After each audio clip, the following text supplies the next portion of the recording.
સંસ્કારદીપ trust સંચાલિત શ્રીમતી પ્રીડી શ્રોફ સંસ્કારદીપ વિદ્યાલયના પ્રવૃત્તિ ખંડમાં આજે માતૃગૌરવને ઉજાગર કરતો વિશેષ કાર્યક્રમ જનની ચિંતન સભા અત્યંત ઉત્સાહસભર સંપન્ન થયો હતો। આ કાર્યક્રમમાં મહિલા સશક્તિકરણ અને સ્વાસ્થ્ય જાળવણીને સુંદર સમન્વય સાથે વિવિધ પ્રવૃત્તિઓનું આયોજન કરવામાં આવ્યું હતું।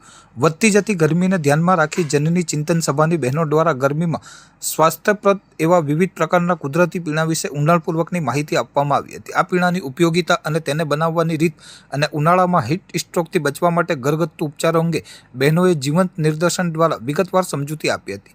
કાર્યક્રમના બીજા ચરણમાં જનની વાર્ષિક ઉત્સવમાં સક્રિય સહભાગી થયેલ બહેનોને તેમની વિશેષ કામગીરી અને શ્રેષ્ઠ દેખાવ બદલ પ્રમાણપત્ર એનાયત કરવામાં આવ્યા હતા। આ સન્માન દ્વારા મહિલાઓમાં ઉત્સાહ અને પ્રેરણાનું સિંચન કરવામાં આવ્યું હતું। આ કાર્યક્રમમાં સંસ્કારદીપ ટ્રસ્ટના હોદ્દેદારો, સંચાલક મંડળની તમામ બહેનો, વિવિધ મહિલા આગેવાનો અને શાળાના શિક્ષકગણ મોટી સંખ્યામાં હાજર રહ્યા હતા।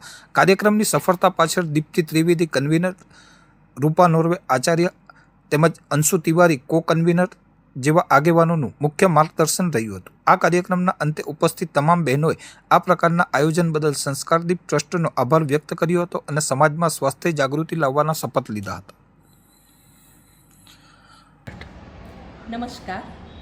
સંસ્કારદીપ ટ્રસ્ટ સંચાલિત જનની ચિંતન સભાનો આજે માર્ચ મહિનાની જનનીનો કાર્યક્રમ ગરમીના પીણા પર છે।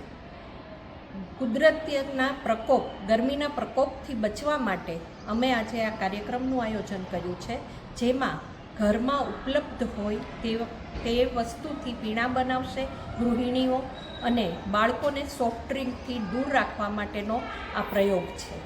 આ ઉપરાંત ગયા મહિનામાં જાન્યુઆરી મહિનામાં અમારી જનનીનો વાર્ષિક પ્રોગ્રામ ઉજવાયો, જેમાં લગભગ વસાહતની 125 બહેનોએ ભાગ લીધો હતો। એને પણ અમે સર્ટિફિકેટ આપીને સન્માનિત કરીશું।